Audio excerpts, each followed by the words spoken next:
I'm Romina Massa, and this is Off on a Tangent, stories from the hidden side of the spectrum. Every episode starts with something that happened. Some stories are loud, some are quiet. All of them are mine. Most take place before I knew I was autistic, some after. Either way, they're true. This episode is episode 1, the diagnosis. And so it starts with me getting the report from the neuropsychologist who officially diagnosed me with autism level 2 and 2 comorbidities that I will not share because it's just not the right time. In that moment, for me, I was alone, I was at home, I was finding this out. This was something that we already suspected, but now it was true for the first time. And I had to really kind of sit with it and figure out, okay, so now things make sense, right? Like even the jokes, when my therapist recommended that I get tested, and then we'd be like, oh yeah, that's so autistic of me. Like, yeah, I should get tested. Like, it does sound like I could be on the spectrum. Even all of those things, suddenly they made sense. And we knew for sure. And so that was an interesting moment for me. Reading the diagnosis, it was especially interesting for me to find out that I was level 2, which officially means that I need some support. And to find that out at 41 and say, wow, I've needed support for a long time. No wonder I'm tired. No wonder I'm sick, because I was sick and we didn't know what was wrong with me. And so that's a little bit where I went first, right? So this explained I had been sick for a couple of years, but a lot of things had happened to me. I had finished a relationship of 9 years where I had been gaslit, lied to, cheated on, and completely just mistreated. But, that's a story for a different podcast. And I had also got hit with perimenopause that for the longest time I didn't know. So I had been getting sick since I hit 40. But even after all of those things passed, and even after the perimenopause was diagnosed, I was still not okay. I was still getting sick. And the autism diagnosis kind of explained why. And that's where my mind went at first. But after that, it went to the things that my therapist and I were discussing as the signs of what made her even recommend that I get tested. And the signals that she had noticed that, included things that now we know had a name. So, for example, we knew that I was reading when I graduated kindergarten because I had hyperlexia. And we found out that if I had been reading at kindergarten today, at that age in 2025, I would have gotten tested right then and there. But in 1980, whatever, when I was in kindergarten, what did my parents know? They didn't know that was hyperlexia. They didn't know that my reading at that age showed that I could be on the spectrum. And so that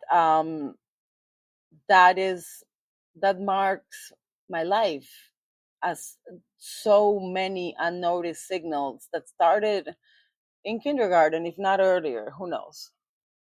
And then I found out at 41. And so what happened to me, it reframed everything. To me, it made me, I was kind of warned to not let it reframe things, but I don't think that makes sense, because why shouldn't it? Why wouldn't it, when it finally gave me permission to be different, right? In order for me to understand the world, I needed to understand that I saw it differently than everybody else did. And so it wasn't so as I had been hearing my entire life. It wasn't that I was dramatic. It wasn't that I was too much. It wasn't that I was making a big deal out of it. It was just that I was seeing things differently when I was maybe becoming overwhelmed or becoming upset or maybe becoming triggered. And I'm not excusing moments in which I behaved in a way that I shouldn't have, but I am saying that it's okay to give myself grace for having been misunderstood so many times in my life, and realizing now that it wasn't because I was knowingly doing something wrong, but because I was unknowingly just misunderstanding the world around me. And that new lens did help me. And so it allowed me to say, well, what does that mean for me in real life? And for a moment there, I felt encouraged to say, okay, so I have autism. I need a certain level of support.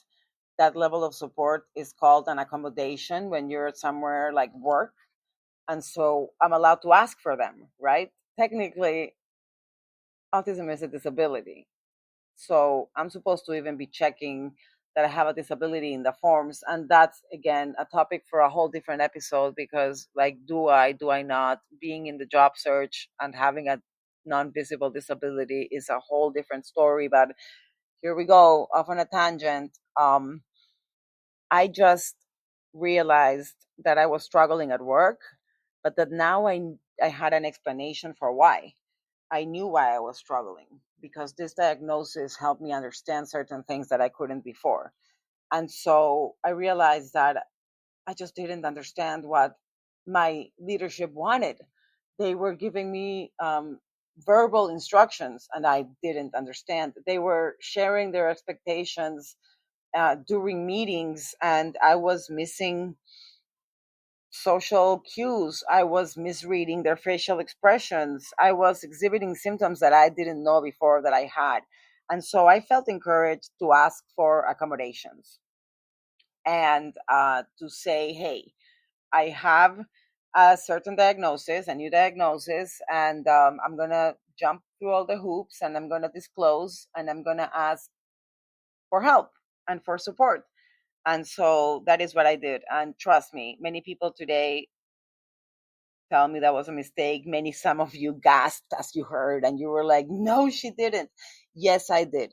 I disclosed, and I did it in writing, and so I went to the neuropsychologist and I asked her to please send a letter in, that confirmed her diagnosis of me, and then I sent that letter with a written letter of myself disclosing my diagnosis and asking exactly for what I needed. And it was a very specific letter with bullet points of what I was asking for. And what I was asking for, y'all, was not crazy. I was asking for written instructions. I was asking for scheduled calls instead of like impromptu calls. And I'm not saying like forever and ever, right? Like, I mean, I understand that if the chief marketing officer wants to talk to you, you kind of pick up the phone. But I also think that structure is important and that people in general deserve some respect for their time and space. And I personally find it so triggering to be in calls that are not on my schedule at work. And so I was asking for that as an accommodation. But really, the main accommodation was written instructions, no lie. And the letter was written and rewritten several times.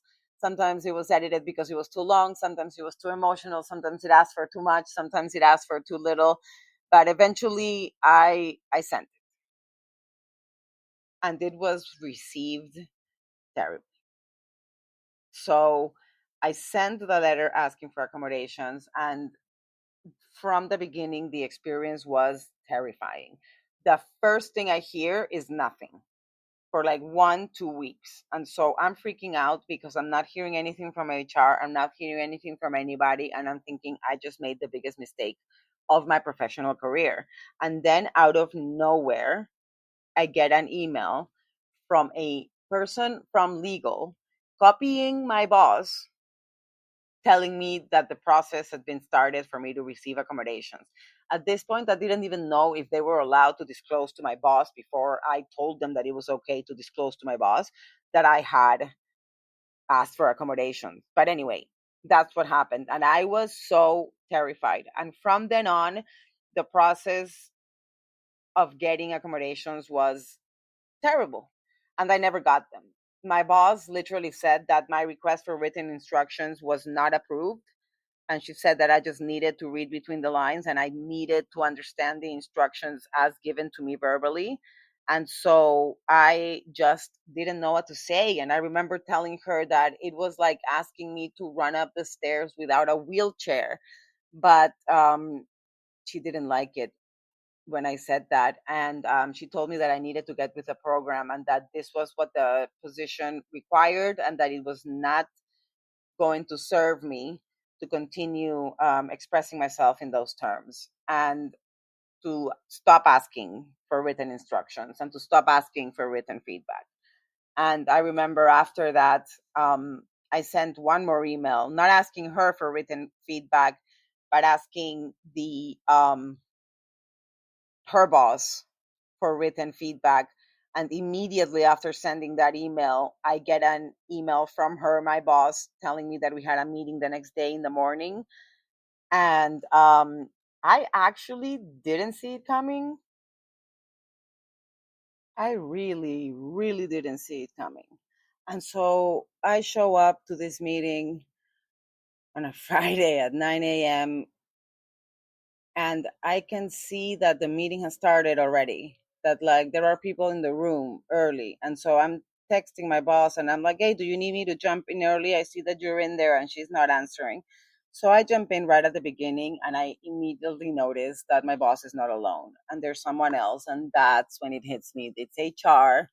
And so my boss, this she doesn't even look at me, and she proceeds to just read out from a paper and let me know that my role hasn't been eliminated and that I have been laid off effective immediately, and basically I don't have a job anymore, and I'm gonna get a couple months severance, and this is blah blah blah blah blah blah blah, and then she leaves.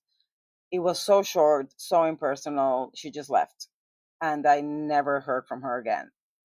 And then I was left with HR, and I was in shock, and I really did kind of let it show, and HR felt my pain, and I told them everything. I told them my entire story of how I didn't even think it was legal to be laid off in the middle of a process of accommodations, and was it even legal for them to deny me the accommodation of written instructions and like not approve it, and was it even legal in the middle of the process for them to just take my livelihood away from me. But she said there was, yeah. And I could fight it, but if I, had any issues, I of course couldn't get the severance. And if I didn't get the severance, I didn't survive. I'm a single mom, and I have a home that of course I bought 7 months before I got laid off. I bought my first house. So that was tough landing.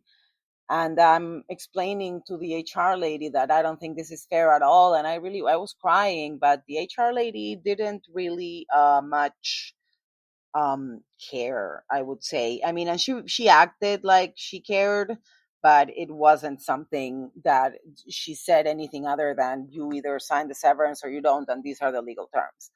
And so we hung up, and there, the days that followed were a haze of many things. I didn't tell people for a while that I lost my job. I only told a few select people.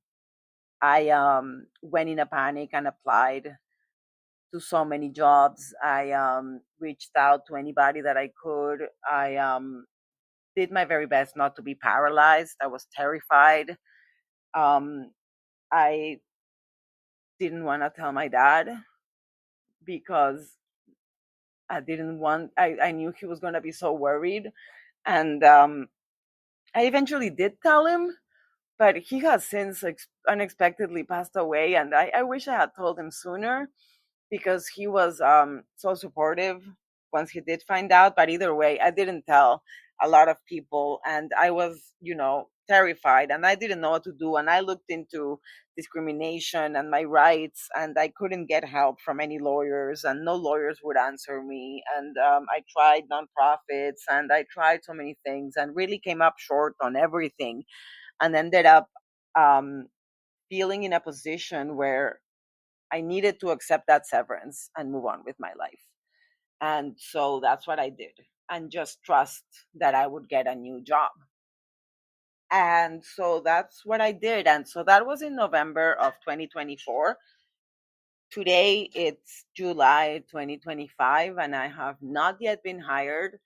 And a lot of things have happened since, and I've had to pivot many times. And this podcast is part of that pivot, building something for myself. And I'm telling my story as a way to build something for myself. And that is part of what happened to me, was that I chose visibility, right? I in a way, I got erased out of the face of the earth with that company. I mean, it's not a plot twist to tell you that I signed the severance, took the money, and that means I can't tell you any details, right? I'm legally not allowed to tell you any more details about this.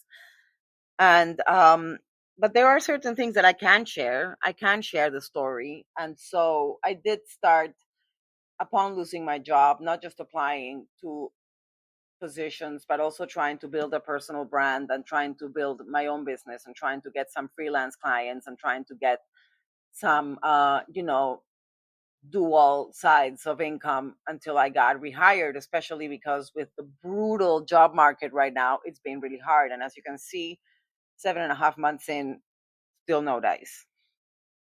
And it started going really well for me on LinkedIn, and people were interested in my content as soon as I started being real. And I started being real in like the professional things, right? Like at the beginning at job interviews, I wouldn't show up with my blue hair, and things like that. And so I decided to show a little bit of myself a little bit more, but I was still keeping my diagnosis from people, and that was still keeping the fact that I'm neurodivergent from a lot of people in my personal life, and definitely from my professional and from my public life, especially after losing my job so violently, after having disclosed. But during a session with my therapist, again, shout out to Christina, best therapist in the world, um, we realized one day in April that the only part of my story that I wasn't sharing was that, my diagnosis. And was that affecting anything? Was I really showing up as myself to the audience that was growing and seemingly engaging with me and caring about what I had to say? Was I really being authentic and genuine if I wasn't telling my whole story? And it was a little bit of a fuck that, right? Like, screw it. Let me share it all. And it just so happened to be April, and April just so happens to be Autism Awareness Month. And so I was like, hey, why not? Let's bring awareness and also be a little bit cliche and do this on Autism Awareness Month. And so I made a post, and I explained why there's an octopus next to my name. And it's a nod to autism because the octopus is kind of like an unofficial symbol. And then I made another post where I shared the story of my layoff. And then I made another post. And one day I wake up, and in the middle of the night, overnight, I had gone stratospherically mega viral with the one post about my layoff story, which had like no photo, no nothing. It was just text. But apparently abroad, it resonated more than anything. And it was like over 500,000 impressions overnight, crazy visibility, and definitely what they call the halo effect, kind of a rise in the visibility of the rest of my content. And while still no full job, and not a full roster of clients, it did unlock opportunities for me in a way that hadn't been happening before. And I am final candidate at a couple of jobs, and I did get a couple of work opportunities, and I have landed a couple of freelance clients. And so the visibility did help me um, build a little bit farther. And what resonates the most, right, is that it came with the truth. It came with being real. And there has not been a single hater yet that has been negative about me coming out with my diagnosis. And like, how wonderful is that? And so, I've started a process of unmasking in my life, and this podcast is part of that. I am setting all kinds of boundaries in my life, personally, to protect my peace, professionally, to protect my peace, publicly, to protect my peace. And at the same time, I'm starting to open up fully and really telling my story, and doing it like this, one episode at a time, one incident at a time. And that was it. This is the story of how I found out I'm autistic. And I'm very, very happy that I shared it. And if anybody ever feels encouraged to share their own, I'm here to listen. Thank you for listening to this. Um, Subscribe, let me know what you think. And thank you.